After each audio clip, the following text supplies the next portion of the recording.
Hey everyone, it's been a while. I'm going to talk about Survivor Series, but not the Survivor Series that we have coming up. I'm a little critical of the whole watering down of the event, if you will. I really miss the tradition. Back in 1987, I watched the very first Survivor Series where you had the 5-on-5 matches, the elimination matches, and then of course the huge 10-team elimination match as well. So I miss those days, and the Survivor Series stayed that way for a few years and then kind of deviated away from it a little bit. They threw in some singles matches. Some years I think they even went and had no elimination matches. At least this year we're getting a couple, but I would tweak things, and this is what I would do. I'm not hating on WWE. I'm not saying they're doing it wrong. I would just do things differently, and here are my ideas. Because the roster right now, I looked at the roster and I didn't count guys on the website like The Rock, who is obviously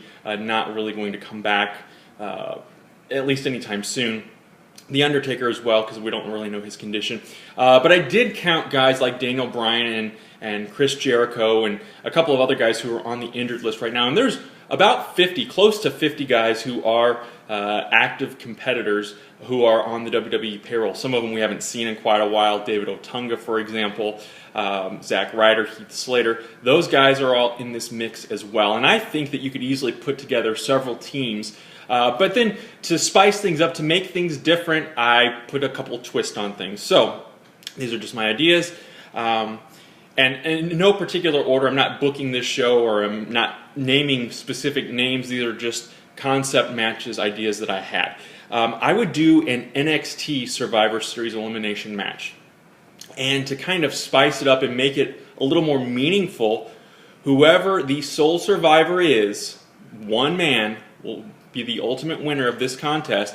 That man then goes on to get a WWE contract. Now, of course, creative is going to have a big plan in place, because you don't want to just throw some guy randomly from the NXT roster onto WWE's main roster, because we've seen it happen too many times before that these guys get to the main roster and then they flounder, they get lost in the shuffle. They're hot for a little bit, then they lose steam. Fandango, Bo Dallas, Big E. I could go on and on with the names who have kind of fallen through the cracks. So I don't want to see that happen to anybody else with NXT. So if you have the team of faces versus the team of heels, and there's two faces left at the end, then they go at it until there is one winner. So no matter how many survivors there is only going to be one ultimate winner, one sole survivor. So it turns into a one-on-one match, or it may become a three-way dance. It may become a fatal four-way, depending on the number of survivors. But you only have that one winner, and that person gets a contract on WWE. Still do the tag team thing. We're doing a tag team four-way at Survivor Series. I'd put those two, I'd split them up, do the Goldust and Cody Rhodes with Mizdow and The Miz against the Usos and Los Matadors, and make that a four-team elimination match.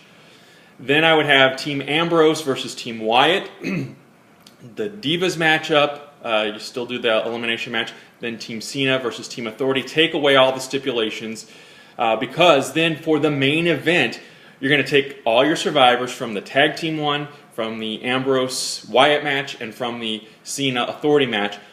All of those survivors, and it doesn't matter faces, heels, whatever you want to do with them, you throw them all into one match. So you may have just 3 survivors, so it's a three-way dance. You may have 5 survivors, it's a 5-man winner take all. That person then goes on to the Royal Rumble to face Brock Lesnar for the WWE Championship. So you're kind of taking the Survivor or the Royal Rumble concept of the winner going on to WrestleMania, but this time you're leading it up to the Royal Rumble, and it's winner take all, and it makes, to me anyway, it makes these matches a little more meaningful than the Authority is going to lose power or John Cena is going to get fired.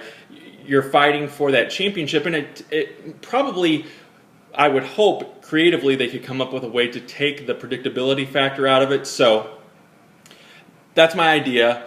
NXT guys, giving them some exposure, they're great. I do enjoy NXT.